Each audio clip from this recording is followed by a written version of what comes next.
Back to Carol's action plan. Today I'm going to make mole meatballs. And so what is mole sauce?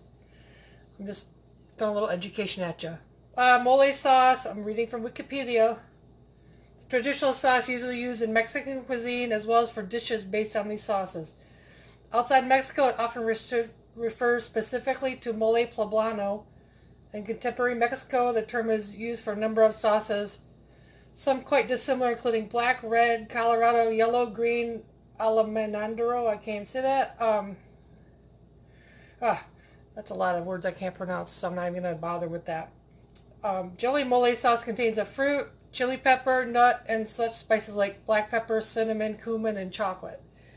So, now you know what we're working with. This is one of my more complicated recipes that I make, but it's worth it because it's delicious. I am going to make this, and hopefully you guys will try it too. This is from a book called Well-Fed Weeknights.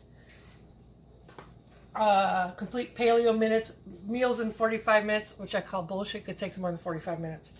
But the recipes are great. Also, it came from this series where there's Well-Fed and Well-Fed 2. Someone had asked on Twitter, the elderly millennial asked about spice mixes. So I got my 2 spice mixes that I like out of those books. So let's try. I got my Lebanese 7 spice as well as the Ras Al Hano. They're very good, and I like adding them with the meats all the time. She is looking for like a Cajun sort of thing. I couldn't find one in those books, but I will keep looking for you because I like Cajun spices too, just not too hot. But she likes hot, apparently. Not today, Satan. So with that, let me get some things ready, and then we'll get going on the recipe. All right, so here we go with the ingredients. This recipe has like a few steps, so I try to separate the steps out in separate containers. So this container will be for me to mix the meatballs in with the ground pork. So this has 1 teaspoon of chili powder, 1 teaspoon of salt, a 1/4 teaspoon of black pepper, and a 1/4 teaspoon of ground coriander. I actually did a 1/2 teaspoon of salt. I always cut the salt in half in recipes because I don't think we need that much salt. It's not that great for me. I'm a little lady now. So the meat will go in there, and I'll make it into meatballs.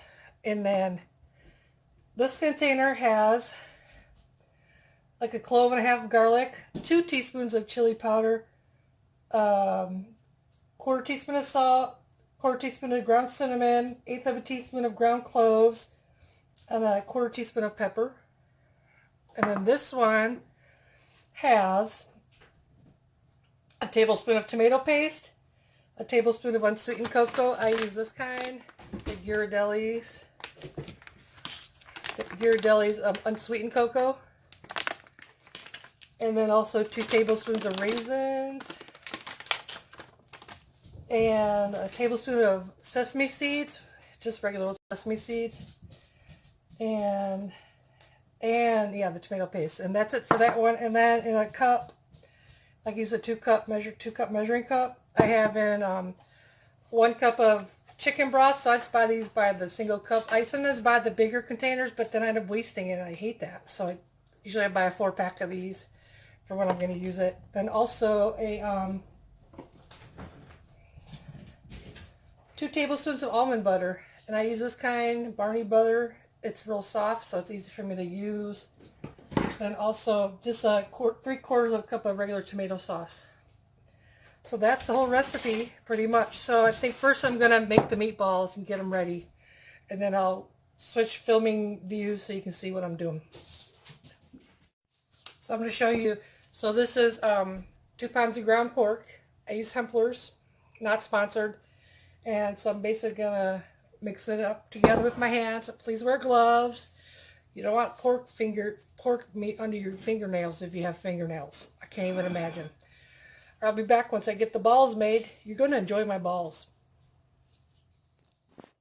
All right, and welcome back. So you can see my balls are made, my meaty balls. You can do whatever size you want. And so the first thing we're going to do is we're going to heat I'm using my cast iron Dutch oven, so I'm going to put in some olive oil. That's already heated up.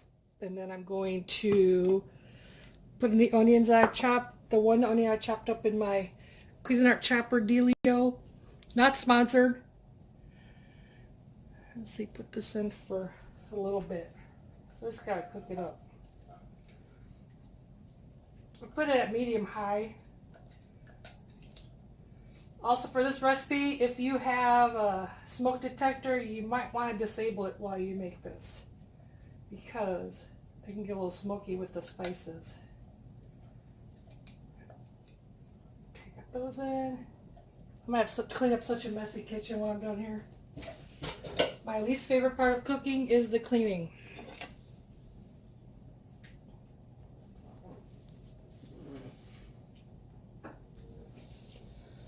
So we're gonna stir it. We're gonna fry this up. I'm doing medium high. What did the book say? Medium high. Look at that. Fancy. So we're cooking that up. I'll be right back because you don't want to sit here for 7 minutes. See, the onions have been cooking. Now I'm gonna throw in the spices, which was the chili powder, salt and pepper, the garlic, the cloves, and the cinnamon. I'm gonna kind of stir that for that garlic goodness out of there. This step is why you wanted to turn off your smoke detector. So you're going to stir this around for about 30 seconds.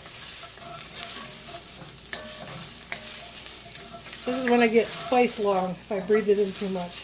But there's a method to the madness, I guess. So we're creating layers of flavor. You can see over here my balls are anxiously waiting to be put into the sauce. About 30 seconds, it'll start kind of balling up into a ball of stuff.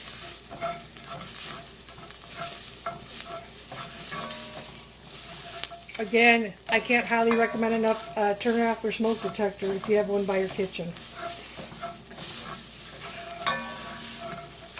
That seems pretty good. Now I'm going to add in the sesame seeds, the tomato paste, the chocolate powder, and the raisins. So now that's going to get stirred around for about 2 minutes. I'm not going to bore you with my commentary for 2 minutes while I cook this part, but I will be right back for the last part. And now this is the part where I add the chicken broth, the tomato sauce. Ooh, that's hot. Almost burnt my hand off. Jesus. Ooh, that could have been a very terrible thing. Wow. You almost saw a 3rd-degree burn right here on Carol Seal Action Plan. So now we're going to let that simmer. I almost burned my hand off. I know, be careful. I can hear you from back here. I got to ride to the hospital. You gotta go to the hospital? No, I said at least I have a ride to the hospital. I'm fine. Ooh. Take it easy over there, superstar. Put on some PPE.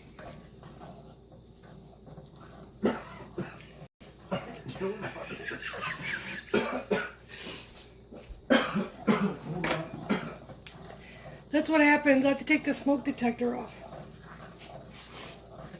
What are you cooking out here? Like, Mole Meatballs? That was freaking hot. You gotta be wearing some PPE in order to cooking like that. Like a maniac. Yeah. So this... You wanna borrow this? No. This is gonna be simmer over low heat for 10 minutes. That was some hot shit. Let that be a lesson. Whatever. You gotta be able to take the heat when you were standing in the kitchen. Wow. Hey, you took the heat. You're still cooking. Let's see what I get. Hey, you heard me. You heard my response. So you took the heat. You're still cooking. There you go. Still cooking. What'd you say? I said still cooking with Carol. Oh my god, that hurt. I A said, little bit of Carol in it now. yep. So we're gonna let this go for 10 minutes. Let me set the timer.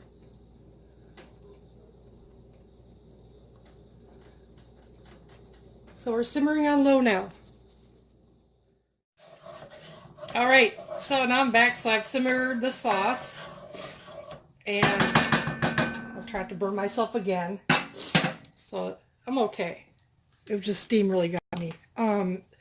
So now you need your immersion blender if you have one, and you just go in here. This is where I'm gonna get hit probably. So you just want to go in there. See, I'm having such troubles today.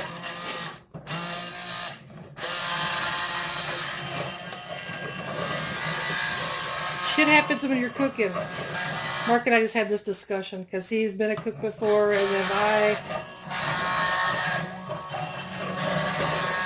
this is kind of messy, and I'm gonna wear some, but it'll be delicious.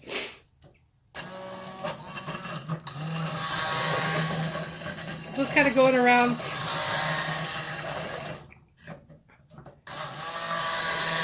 Like getting things like sort of mixed together. Like the raisins. But they've been cooking this, and they should have cut down a bunch. Sometimes I like to double the sauce part, because then you get more saucy goodness. This is a sauce that I literally drink out of the container when I'm done with my serving. It's so good.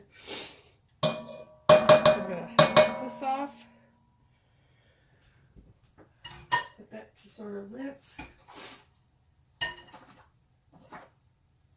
I love this immersion blender because I can put it, you know, clean it. So now we put the balls in carefully.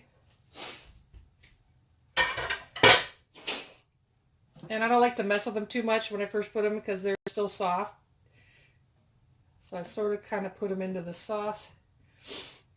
And I'm going different than the recipe does because it didn't work when I tried it the first time, how long they said to cook it. So I'm going to throw the lid on, cast iron lid for my Lodge cast iron Dutch oven, not sponsored. And we're going to let that go for, we're going to put it in for about 25 minutes. Still simmering. And because the recipe says 10 minutes, but that doesn't cook them enough. I'll actually increase the heat just a little bit. Okay, I'll be back. We'll see what happens. So this is what we got. So the balls should be seem a little bouncy. That means they're cooked. So I'm going to transfer all this into a pan to store it, a dish to store it in the fridge, but I'm going to have a serving tonight. Probably with a fried egg on top. It'll be delicious. Thank you so much for watching, and I appreciate you guys, and I will see you next video.